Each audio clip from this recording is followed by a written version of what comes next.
بسم اللہ الرحمن الرحیم. اللہ تبارک و تعالی ما کان محمد ابا احد من رجالکم ولکن رسول اللہ وخاتم النبیین. صدق اللہ العظیم. ہم نے ہر دور میں تقدیس رسالت کے لیے وقت کے تیز ہواؤں سے بغاوت کی ہے، توڑ کر سلسلے رسم و سیاست کا فسوں ایک فقط نام محمد سے محبت کی ہے. خوف و اندیشہ و تعزیر و سزا رہنے دے، میرے ہونٹوں پہ صدا حق کی صدا رہنے دے، اور مالک روز مکافات کو راضی کر لے. حاکم وقت خفا ہے تو اسے خفا رہنے دے.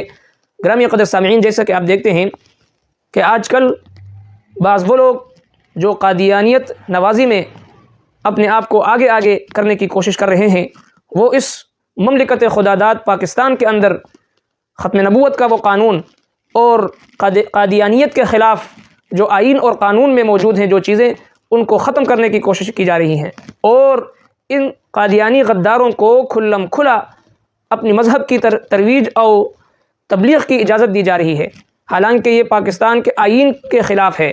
اور اس موضوع پر، اس عنوان پر ہزاروں شہداء اپنی جان دے چکے ہیں، اور اس عنوان پر ہزاروں علماء قربان ہو چکے ہیں، اور اس موضوع پر ہزاروں ختم نبوت کے پروانے مستانے قربان ہو چکے ہیں.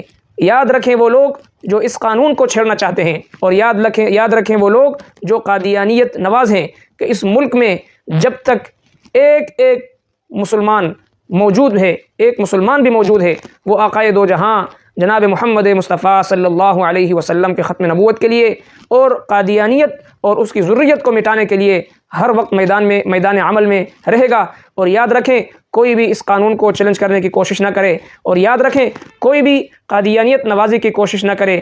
اور ہم ان کو یہ پیغام دینا چاہتے ہیں کہ کی محمد سے وفا تو نے تو ہم تیرے ہیں، یہ جہاں چیز ہے کیا لوح و قلم تیرے ہیں. آقائے دو جہاں جناب محمد مصطفیٰ صلی اللہ علیہ وسلم سے وفاداری کریں اور ان کے ساتھ وفاداری نبھائیں، ان کے غداروں سے ملنے کی کوشش نہ کریں. قادیانیت اور قادیانیت نوازی اور قادیت نوازوں کے ساتھ ملنے کی کوشش نہ کریں، کیونکہ جو شخص ایسے کافر کے ساتھ ملے جو آقائے دو جہاں کا دشمن ہو، اور جو سرور کائنات صلی اللہ علیہ وسلم کی ختم نبوت کا دشمن ہو، تو وہ کس منہ سے قیامت کے دن سرکار دو عالم صلی اللہ علیہ وسلم کے سامنے پیش ہوگا.